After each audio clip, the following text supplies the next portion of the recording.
మీ పేరండి? తమ్మినేని నాగేశ్వరరావు. ఎక్కడి నుండి వచ్చారండి? పశ్చిమ గోదావరి జిల్లా. పశ్చిమ గోదావరి జిల్లా. West Godavari Bhimavaram. Bhimavaram. Okay. Sir ఇప్పుడు ఓవరాల్‌గా ఎలా ఉంది సార్? 6 నెలలు అవుతుంది చంద్రబాబు వచ్చి. ఈ పరిపాలన ఏమనిపిస్తుంది? ఎలా ఉంది? పరిపాలన అడ్మినిస్ట్రేషన్ అంతా కూడా బాగుంది. కానీ ఒక్కోటి సర్వ్ చేసుకుంటూ వస్తున్నారు.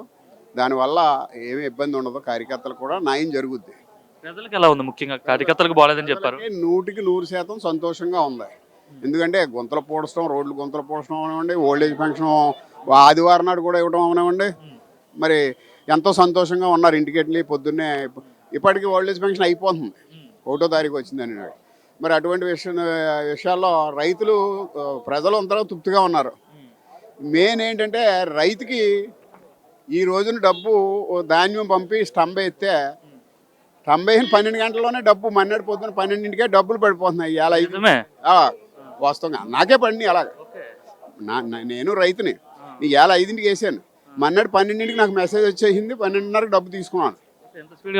పడుతున్నా ఇంకా 2 గంటల్లో పడిన వాళ్ళు ఉన్నారు.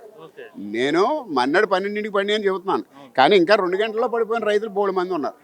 ఇట్లా పడేవి కాదండి. సంవత్సరం దాకా పడలేదు బాకాలో మాకు. చెప్పండి, సంవత్సరం దాకా పడపడం నిజంగా ఇప్పటికి బాకాలు ఉన్నాయి పాత రైతులు. వాళ్ళకి ఇవ్వలేదు ప్రభుత్వం. అంటే పెండింగ్ తేడా నెంబర్ అని చెప్పి మేము మెలెట్టి ఈ క్రాప్ అవ్వలేదని రకరకాల ఇబ్బందులు పెట్టి ఇంకా బెండింగ్ సంవత్సరం వరకు ఇవ్వలేదు.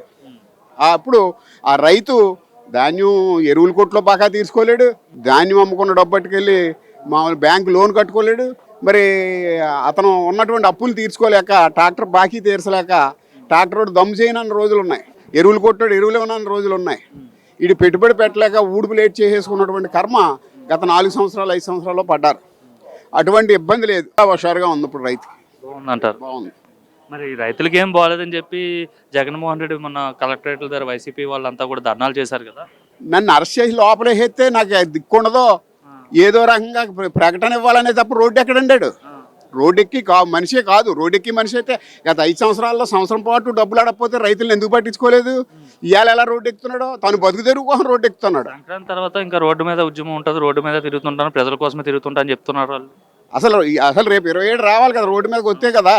మొన్న అలాగే అన్నాడు, ఇప్పుడు అలాగే అంటున్నాడు. అలా ఏదో బ్లాక్మెయిల్ చేసి బతకడం తప్ప రాష్ట్రాన్ని సర్వనాశనం చేసినోడికి రోడ్డు మీద బతికే హక్కు ఎక్కడుంది? అంటే రాష్ట్రాన్ని 6 నెలల్లో చంద్రబాబు నాశనం చేసేసాడు, జగన్మోహన్ రెడ్డి ఉంటే బాగుండేది అని చెప్పి చాలా మంది ప్రజలు అనుకుంటున్నారంట. ప్రజలకి పబ్లిక్లో కనపడుతుంది కదా. ఓల్డేజ్ పెన్షన్ ఇచ్చినా, రోడ్లు బాగు చేసినా, అన్ని పథకాలు గ్రామ ప్రజలకు అందించినా ఈ 6 మాసాల్లోనే జరుగుతుంది కదా. అది జరిగినప్పుడు ఇంకా ప్రజలు ఎలా నమ్ముతారు ఇతని మాటలను పట్టించుకునే బాబు 6 అంటే సూపర్ 6 ఇచ్చి ప్రజలందరినీ మోసం చేసేసాడు అని చెప్తున్నాడు జగన్. సూపర్ 6లో పథకాలు చాలా వరకు అమలు జరుగుతున్నాయి. రైతు భరోసా అలాంటివి 1-2 కార్యక్రమాలు ఇంకా చేస్తాను ఉంటారు. అదే రైతు ఏమి అసలు పరిపాలన బాగున్నప్పుడు నాకు అది కావాలి ఇది కావాలనే భావన రైతులో లేదు. నాకు అది ఇవ్వండి ఇది ఇవ్వండి అనే డిమాండ్ కూడా లేదు. ప్రభుత్వం చేయాలన్న మాట ప్రభుత్వం చేసుకుంటూ వెళ్తుందనే భావనలోనే ఉన్నారు. ఓవరాల్గా అయితే చంద్రబాబు పాలన బాగానే ఉంది.